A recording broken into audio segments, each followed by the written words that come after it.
The morning after the Boston Marathon bombings, I found myself standing on the roof of a church, looking out over a completely shut down Boylston Street. I was at Arlington Street Church with the other musicians from the Sanctuary Boston to rehearse for our service scheduled for the next day. And we soberly climbed from the second floor out onto the fire escape and roof to have a look. Looking down, I could see that my usual route down Boylston Street to grab coffee after church was shut down as a crime scene. It was surreal, and it was heartbreaking, and it was scary. We went back in to rehearse, starting with the hymn, Peace Like a River. It's a song that encompasses many emotions: peace, pain, tears, love, joy, strength. We started off quietly, sparsely, but by the time we got to the last few verses, we were singing full out, lots of harmonies, and at least one key change to up the energy. I've got joy like a fountain, I've got joy like a fountain. I've got strength like a mountain, I've got strength like a mountain. I will tell you that more than one musician had praise hands going very sincerely. The song ended, and since that chapel had acoustics like a bathtub, the harmonies reverberated for several seconds after the song ended. As the music director gave us some feedback on what he wanted musically, I raised my hand. Hang on, I said. Before we go much further, is this song really okay to do like this? I mean, by the end, it was so big and energetic. Is it too happy? Because I don't feel happy. I'll never forget what fellow musician Matt Meyer said in response. Matt said, "You know, I think there's a difference between happiness and joy. Happiness is an emotion and it comes and goes. I mean, I don't feel happy right now either. But we're singing about joy. Joy is deeper, a constant force that is always available. I think," he said, "we need the joy to help us get through sadness and loss like this." There is so much wisdom in that. Joy is a force deeper than happiness, and it is always available to help us get through sadness and loss. If we think of African American spirituals, this is so clear. Enslaved Africans were enduring hardship, deprivation, the breaking up of their families, a constant threat of violence and death. And while there are plenty of spirituals and later gospel songs that speak of hurt or despair, there are also plenty that express joy and hope, even if only a hope that things would be better in the afterlife. These songs exist and have survived to this day because we humans endure hardship and become resilient best when we can cultivate joy. Christmas, from the very first one, has been about joy. In the biblical account of Jesus' birth story in the book of Luke, there were shepherds in the fields keeping watch over their flocks by night. When Jesus is born, an angel appears to them and starts out by saying, "Do not be afraid. I bring you good news of great joy." The news that a baby had been born in the city of David and that he was foretold to be a savior. For Christians, Christmas is about celebrating a loving God who came to dwell amongst us in the very human form of a tiny baby born into poverty. It's celebrating the promise that was made that there will come an age of peace yet. Or, as Pope Francis puts it, Christmas is joy, religious joy, God's joy, an inner joy of light and peace. Those who come to Unitarian Universalist congregations have, shall we say, a multitude of understandings about the Bible, Jesus, and or God. Christmas may not mean quite the same thing to us as it does to Pope Francis, but it is absolutely the right time to cultivate joy.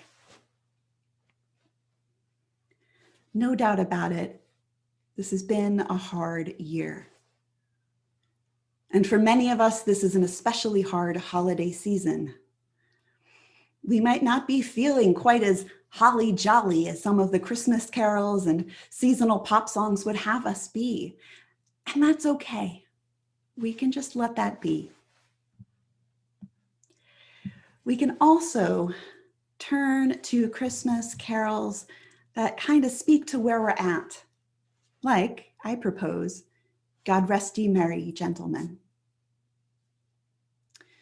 There's some debate about its age, but some say it's more than 500 years old. And language changes a lot during that time. Have you ever looked at the title of God Rest Ye Merry Gentlemen and wondered why the comma was before gentlemen, as in God Rest Ye Merry Gentlemen, rather than God Rest You Merry Gentlemen? My respect for this totally pleasant song really deepened when I learned about this. The singers aren't hoping that some happy gentlemen take their rest. In the earlier years of this song, rest meant to make or to keep.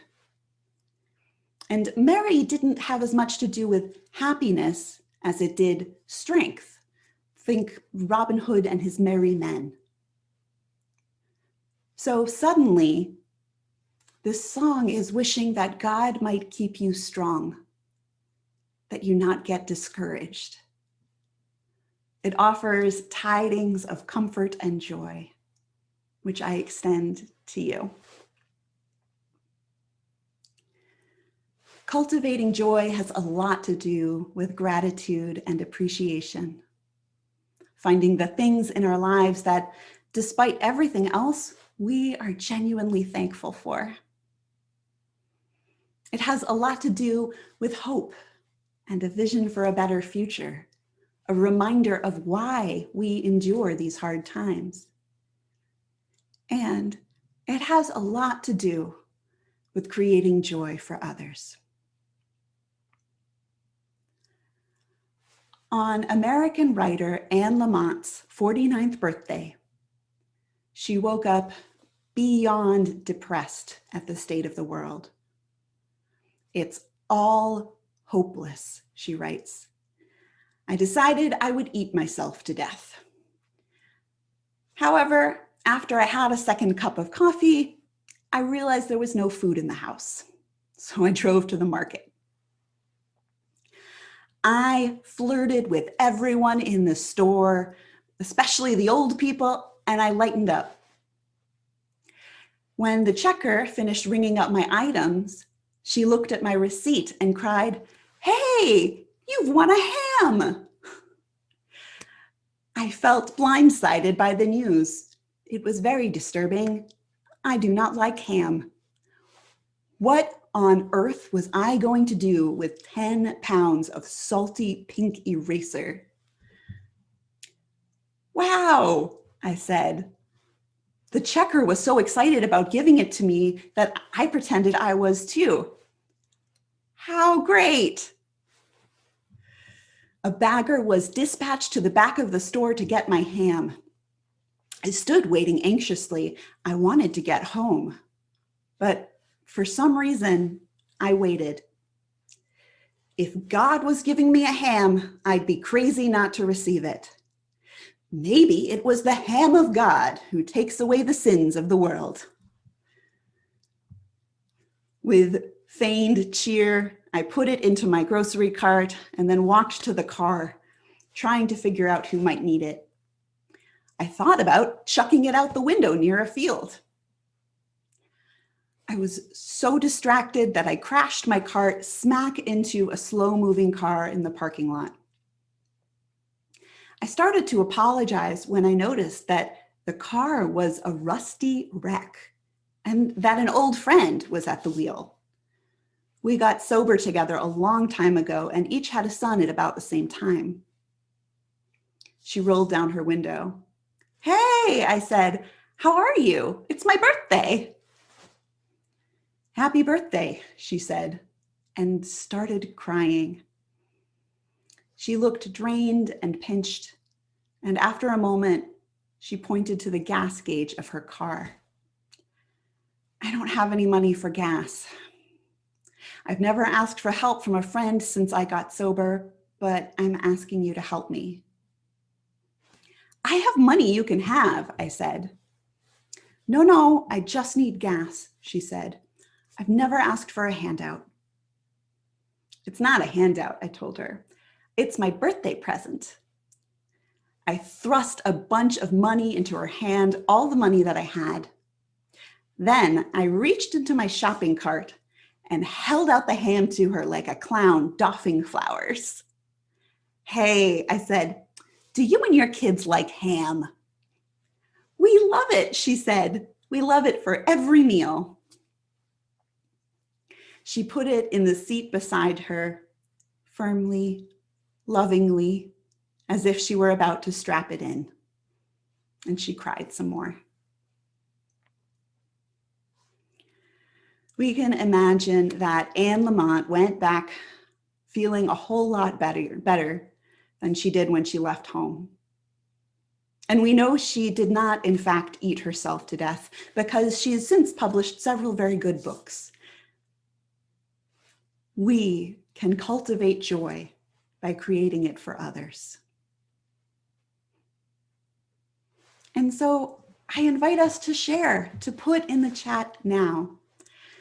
What are some things you could do this holiday to cultivate joy for yourself or someone else? Cultivating joy has a lot to do with gratitude and appreciation, finding the things in our lives that despite everything else, we are genuinely thankful for. Might it be something small and tactile, like savoring the smell and warmth of a mug of tea in your hands? Or sincerely thanking an overworked mail carrier? Cultivating joy has a lot to do with hope and a vision for a better future, a reminder of why we endure these hard times. Is there someone you want to reach out to by phone or video call this holiday to connect with and daydream together about what you'll do when it's safe to gather in person together? And it has a lot to do with creating joy for others. Is there an act of kindness you want to do for someone? Whether it's a physical gift, sending them a song that you think will make them smile, or a card with a heartfelt note. And it is clear that all of us are in need of all of these things, of both giving and receiving acts of kindness, giving and receiving joy. We give it by getting it. Beloveds, as this difficult year comes to a much anticipated close, I wish you tidings of comfort and joy. May you tap into the sources that help you endure and bring joy to those around you. God rest you merry. May you be kept strong. So may it be.